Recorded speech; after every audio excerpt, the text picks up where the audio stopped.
ताकि मेरे साथ टिक के काम कर सके। बोला मैं टिक के काम करूंगा, नहीं ना, बाहर बाहर, तेरे को नहीं रखूंगा। ठीक है, फ्री में रख लो, फ्री में नौकरी करो ना, बोल दिया ना, बाहर, तेरे को तो बिल्कुल नहीं रखूंगा। बेंजामिन ग्राहम इनके गुरु, उन्होंने इनको रखा नहीं, बड़ा परेशान हुए। तो वॉरेन बफे पीछे पड़े रहे। कुछ समय के बाद एक ऐसा समय आया कि बेंजामिन ग्राहम मान गए, बोले चल ठीक है आ जा।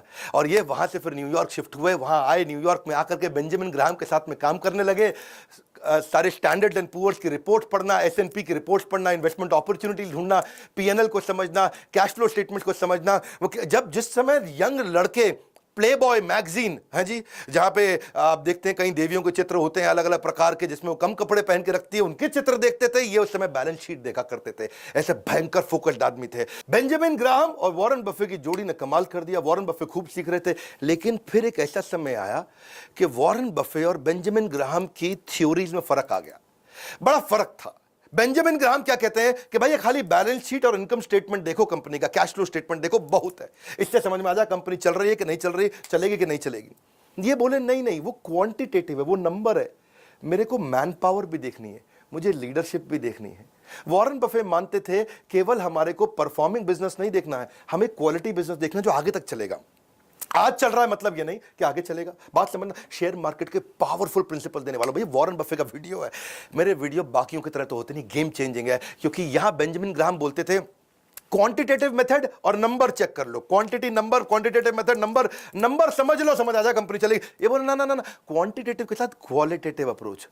उनकी मैन पावर कैसी है, धंधा कैसा है, कंपटीशन कैसा है, लोकेशन कैसी है, कंपनी में जाओ, लीडरशिप से मिलके आओ, बिजनेस मॉडल देखो, इकोनॉमिक मोट देखो, कॉम्पिटिटिव एडवांटेज देखो। मोटा मोटा बफे कहते थे भाई कंपनी चलती कैसे है, अंदर घुसो, उसकी लीडरशिप देखो, ईमानदार है कि नहीं। ये कहते थे नहीं नहीं भैया खाली नंबर देखना है। यहां पे इनके झगड़े बढ़ने लगे और बात वो सही है कि वॉरेन बफे आगे चल के बहुत सफल हुए। जब इनकी बनी नहीं अपने गुरु से तो छोड़ करके ओमाहा वापस आ गए। ओमाहा में आके इन्होंने मकान लिया, फिर वही आज 50 साल पुराना मकान, आज तक वहीं रहते हैं। और यही इन्वेस्टमेंट के इनके सीक्रेट है। सीखना चाहते हो अगला वीडियो में बताऊं, अभी बताऊं, अभी बता दूं तो इनके इन्वेस्टमेंट सीक्रेट पकड़ो फटाफट। इनकी वैल्यू इन्वेस्टिंग फिलॉसफीज क्या है। इनका कहना है कि फेयर कंपनी को बढ़िया सस्ते प्राइस पे लेने से अच्छा है कि किसी बढ़िया कंपनी को फेयर प्राइस पे लो। इनका मानना है भाई कंपनी में दम होना चाहिए ताकि उसके साथ चिपके रह सकूं, लंबा चलनी चाहिए कंपनी। तो उसकी रिसर्च करना सीख गए, उस पर इन्होंने काम किया। उसके फाइनेंशियल स्टेटमेंट तो पढ़ो, लेकिन उनकी कॉन्फ्रेंस कॉल्स को भी जाकर के सुनो, उनकी मैनेजमेंट को देखो, और फिर बाद में प्राइस आएगा। इनका कहना क्या है कि पहले ये देखो कि लॉन्ग टर्म इकोनॉमिक मोट है कि नहीं है, लॉन्ग टर्म इकोनॉमिक कैरेक्टरिस्टिक्स कैसी हैं इसकी। इकोनॉमिक मोट का मतलब जानते हो ना, एक वीडियो में बताया मैंने, क्विकली समझाया तो, जैसे पुराने समय में राजा महाराजाओं के महल होते थे, उस महल के आसपास बड़ी खाई खोद देते थे ताकि कोई दूसरा आदमी आए और अटैक करने लगे तो खाई में गिर जाए।